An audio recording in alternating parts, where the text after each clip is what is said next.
Shalom, selamat pagi saudara. Bagaimana kabar saudara pagi hari ini? Senang sekali dapat menjumpai Bapak Ibu di dalam Renungan Pagi Spiritual Life.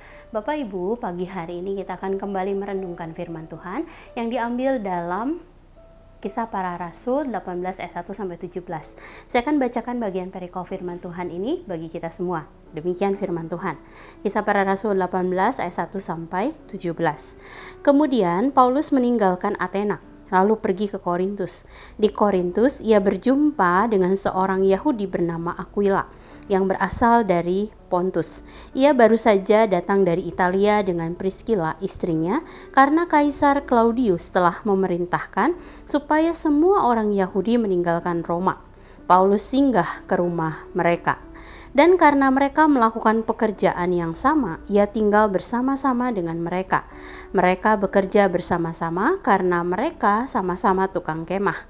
Dan setiap hari Sabat, Paulus berbicara dalam rumah ibadah dan berusaha meyakinkan orang-orang Yahudi dan orang-orang Yunani. Ketika Silas dan Timotius datang dari Makedonia, Paulus dengan sepenuhnya dapat memberitakan firman, di mana ia memberi kesaksian kepada orang-orang Yahudi bahwa Yesus adalah Mesias. Tetapi ketika orang-orang itu memusuhi dia dan menghujat, ia mengebaskan debu dari pakaiannya dan berkata kepada mereka, "Biarlah darahmu tertumpah ke atas kepalamu sendiri. Aku bersih, tidak bersalah. Mulai dari sekarang aku akan pergi kepada bangsa-bangsa lain."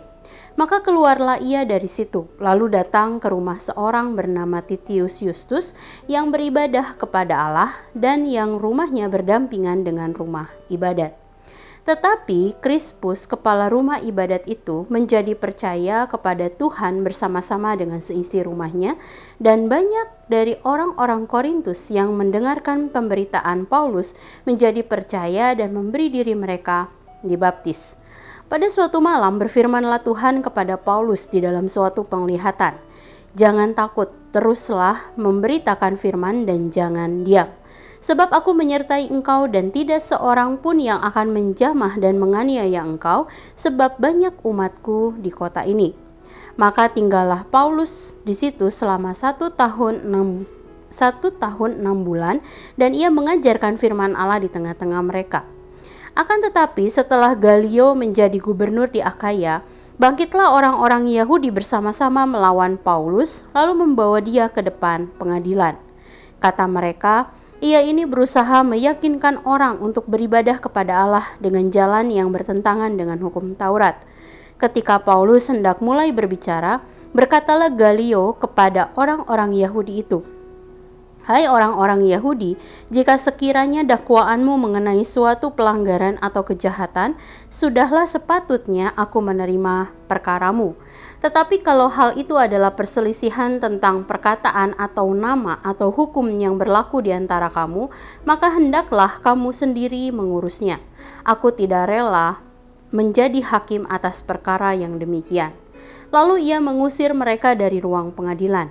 Maka orang itu semua menyerbu Sostenes, kepala rumah ibadat, lalu memukulinya di depan pengadilan itu. Tetapi Galio sama sekali tidak menghiraukan hal itu. Dan renungan pada pagi hari ini berjudul Paulus di Korintus. Bapak Ibu Saudara, Korintus adalah kota berikutnya yang dikunjungi oleh Paulus setelah ia meninggalkan Athena. Di Korintus ia tinggal di rumah Aquila dan Priscilla, dan serta melakukan pekerjaan membuat tenda bersama-sama dengan mereka. Pada hari Sabat, Paulus akan berada di rumah ibadat untuk meyakinkan orang-orang Yahudi dan Yunani tentang Kristus Yesus. Dan setelah kedatangan Silas dan Timotius dari Makedonia, Paulus dengan penuh keberanian memberitakan Injil keselamatan yang berpusatkan pada kabar bahwa Yesus adalah Mesias yang dijanjikan oleh Allah. Respons mereka terhadap pemberitaan Paulus adalah menghujat dan memusuhi Paulus, sehingga Paulus mengebaskan debu dari pakaiannya sebagai simbol bahwa ia tidak bersalah akan ketidakpercayaan mereka, sebab ia telah mengabarkan Injil dan adalah keputusan mereka untuk menerima Yesus sebagai Mesias atau menolaknya. Paulus kemudian pergi kepada orang-orang non-Yahudi untuk mengabarkan Injil kepada mereka, dan Krispus, seorang kepala rumah ibadat, bersama-sama dengan keluarganya menjadi percaya kepada pemberitaan Rasul dan menerima keselamatan. Saudara, pemberitaan Injil bukanlah hal yang mudah dan akan selalu menghadapi banyak tantangan seperti yang dialami oleh Paulus. Seorang penafsir Alkitab menuliskan bahwa setelah banyak penolakan, Paulus bisa saja mulai kehilangan keberaniannya untuk memberitakan Injil. Sehingga Tuhan menguatkan Paulus dengan menyatakan, "Jangan takut, teruslah memberitakan firman dan jangan diam. Sebab aku menyertai engkau, dan tidak ada seorang pun yang akan menjamah dan menganiaya engkau, sebab banyak umatku di sini." Dan setelah itu Paulus tinggal di Korintus selama 1,5 tahun dan mengajarkan firman Allah di sana.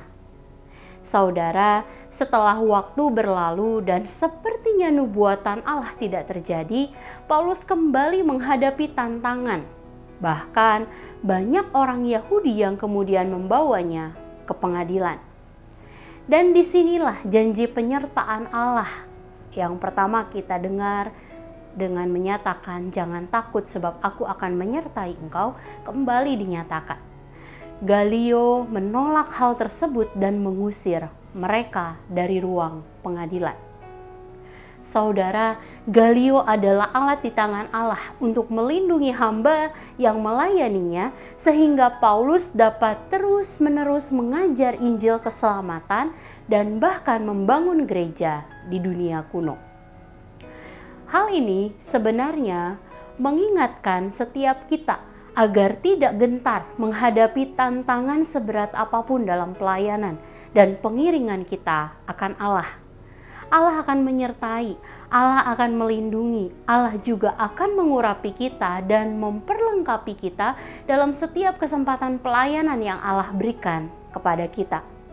Ia adalah Allah yang memegang kendali kehidupan kita, dan karena itu, marilah kita dengan tetap setia, penuh tekad dan kesungguhan hati melakukan semua kesempatan pelayanan yang Allah percayakan kepada kita.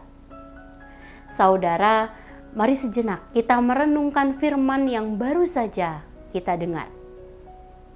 Saudara, apakah ada tantangan dalam pelayanan?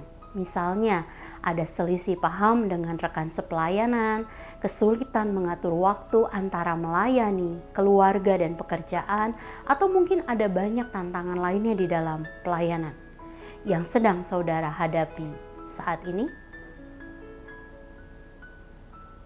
Marilah tetap teguh dan setia di dalam melakukan pelayanan tersebut, serta jangan menyerah, sebab Allah akan menolong, Allah akan menyertai, Allah akan mengurapi saudara dalam setiap kesempatan yang Ia berikan bagi saudara untuk melayaninya.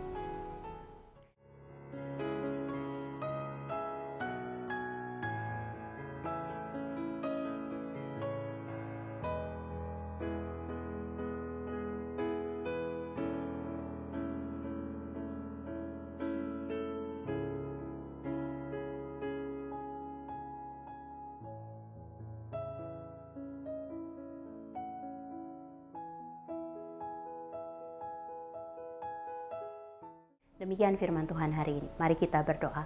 Terima kasih Tuhan, saat hari ini Engkau kembali menguatkan kami untuk kami tetap setia di dalam pengiringan kami akan Engkau. Untuk kami tetap teguh Tuhan di dalam setiap kesempatan pelayanan yang Allah berikan. Meskipun mungkin tak ada tantangan yang kami hadapi Tuhan, ada pergumulan di dalam pelayanan yang kami hadapi, tapi kami percaya kami tidak sendiri melakukan hal itu. Ada Allah yang akan menolong kami, ada Allah yang akan mengurapi kami, ada Allah yang akan tetap bersama-sama dengan kami, menolong kami di dalam setiap hal yang kami kerjakan.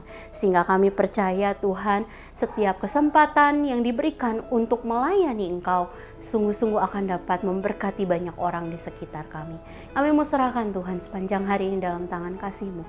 Allah akan menolong kami di dalam setiap hal yang kami kerjakan. Terima kasih, di dalam nama-Mu Tuhan Yesus, kami berdoa dan mengucap syukur. Haleluya. Amin. Selamat pagi saudara, selamat menjalani hari bersama dengan Tuhan. Tuhan Yesus memberkati.